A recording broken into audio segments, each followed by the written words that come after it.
The flight wasn't as smooth as Tolu had predicted. There were several layovers until they arrived in Seoul, Korea. All Tolu wanted was a cold bath and snuggle under the duvet after the stress she had gone through. She didn't even want to think about the job she was to resume the following day.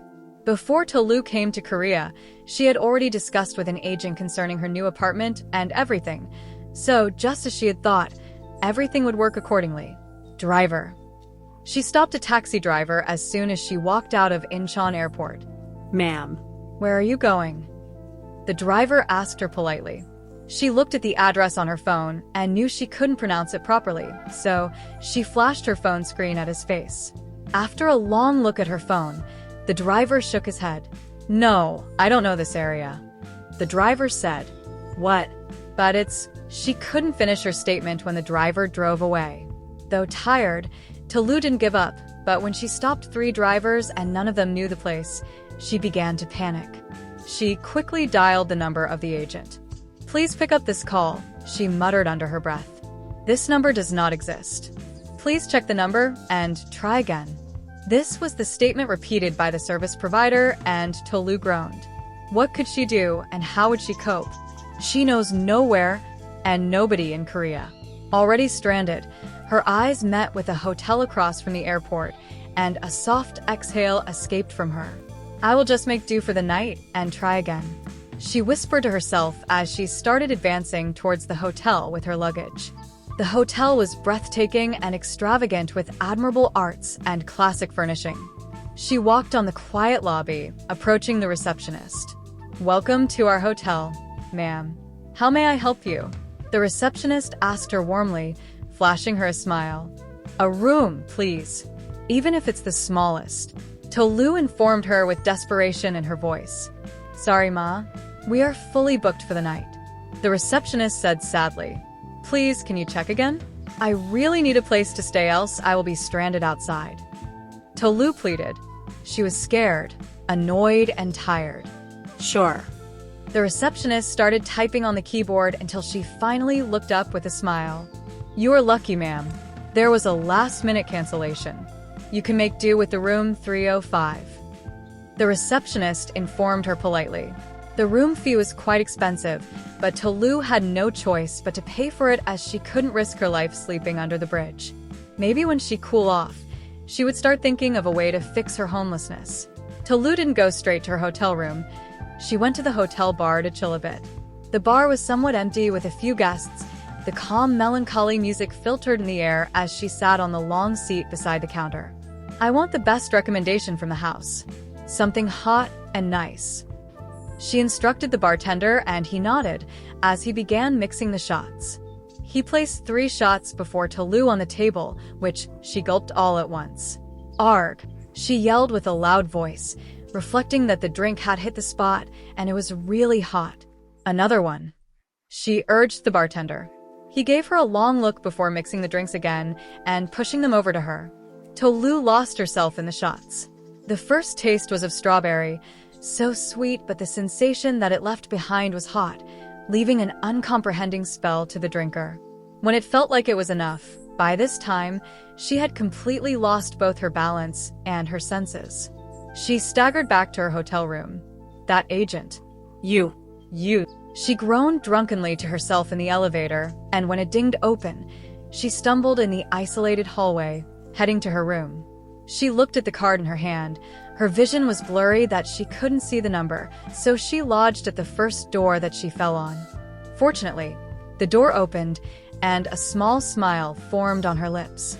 So dark. So dark. She turned on the lights and staggered forward, standing in the middle of the bedroom when she saw a masculine figure seated. She looked behind and back at the figure. She wasn't wrong. This was her room, but why was there someone else in there? You. Why are you seated on my bed? She questioned drunkenly, pointing her finger in the air. The masculine figure suddenly stood from the bed, staggering backward. He was literally drunk, a wine bottle in his hand. What does it look like? I was waiting for you. He stuttered as he took a step closer to her. Tolu shook her head. Waiting for me? On my bed in my hotel room? She was drunk and confused, yet trying to understand what was going on. How about less talking and more acting? He paused, dropping the bottle on the nearby table. Besides, this is my room. Room 306, and she added. Then I will leave. She attempted to leave when he pulled her, his stout arms wrapped around her waist. She hiccuped. Not yet. I have been waiting for you, he whispered. Really? She asked. Want some room service before you leave to your main room? He asked, drunkenly wiggling his brows. Room service? Is it free? She looked interested, and the strange man went in for a kiss. It was short, quick yet mesmerizing. What was that? It is so sweet and wet. She muttered. One more. He hadn't finished his statement when she impatiently nodded her head. More, as long as it is free, she said. He began kissing her deeply and roughly, his hands all over her waist while she moaned. The kiss grew deeper and intense, till Lou was also enjoying it as she wrapped his broad back with her hands, grazing her hands all over as if she wanted to tear off his shirt. They kissed hungrily and passionately until they drunkenly fell on the bed, taking their action to a different level, and everything faded in black. Till Lou was woken up by the sharp rays of sunlight, groaning and feeling pains all over as she struggled to open her eyes. She sat upright on the bed, battling with the sudden after-effect sharp headache that resurfaced, and when she turned to her side and found a young, handsome Korean man sleeping. Aha! She yelled with a loud voice, mistakenly falling from the bed, but rather than waking up, the young man groaned and turned to the other side. What just happened? She stammered, unable to believe what had happened between them last night. Without thinking further, she gathered her clothes that were everywhere and attempted to leave the room when the hotel doorbell rang. Oh, geez. What a good day. She scurried into the wardrobe that was next to her as she couldn't bear to face anyone, following her state. Park, the young man who had just stepped into the hotel room, waited for a few more hours for the young handsome stranger to cool off before reporting what had brought over for him. The handsome man sat on the bed, scrolling through the tablet as Park spoke. Those are her details.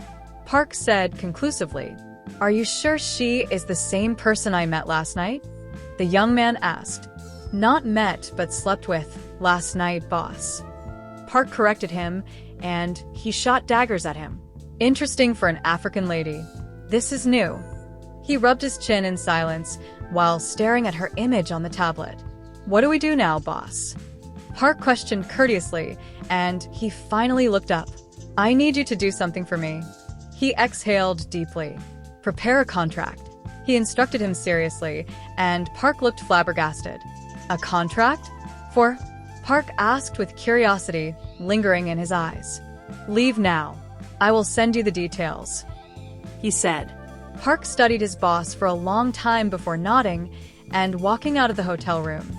A small smirk formed on the young man's face as he stood up and walked closer to the panoramic window, his hand in his trouser pocket.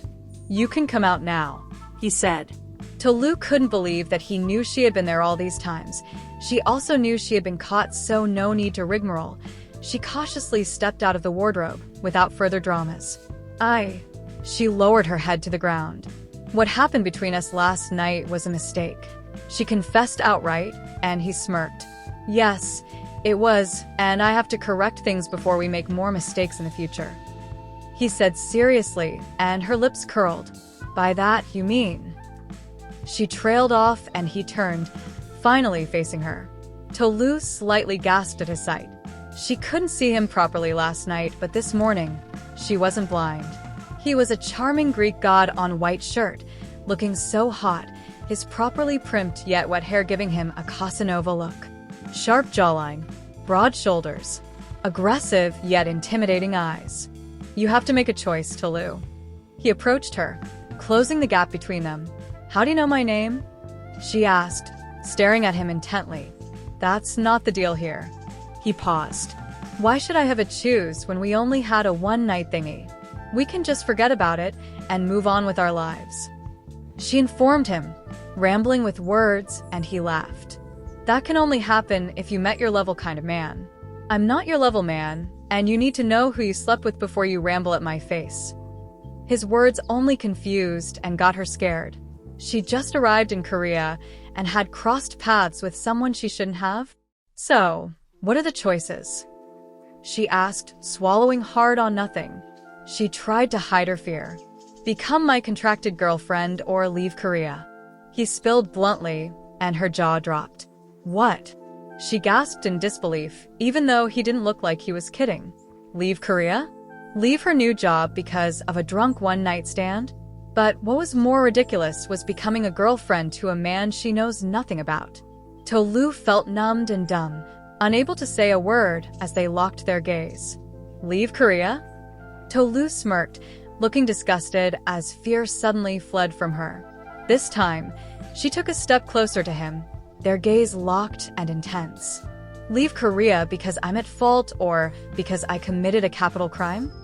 She scoffed again, shaking her head. We got drunk and had sex, a drunk one-night stand. Get acquainted to that and move on. She paused. Who proposes a girlfriend deal all because they had a thing together? I don't even know you, she said with a sharp shrug. Believe me, you will regret it. He whispered. Do you know what I regret? I regret trusting a Korean agent who turned out to be a con. She spilled curtly, and without another word, she dashed out of the hotel room. The young man smirked, laughed, and chuckled at the same time, rubbing his lips. She was bold, so bold, and her action only made him curious.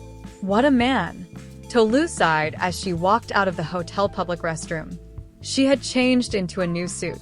She rolled her luggage and stopped in front of the mirror.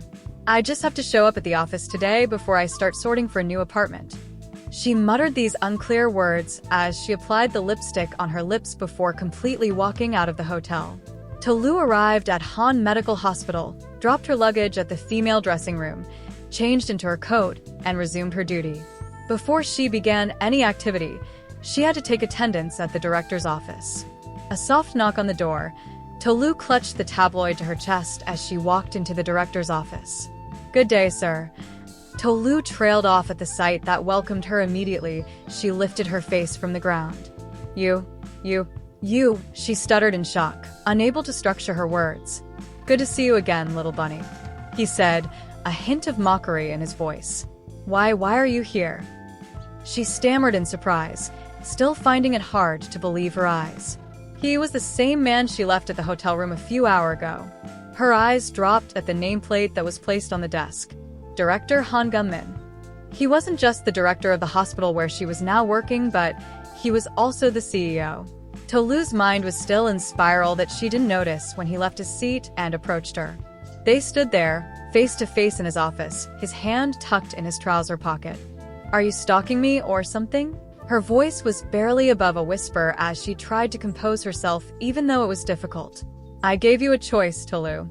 You are really going to regret it if you reject it this time. He paused, closing the gap between them.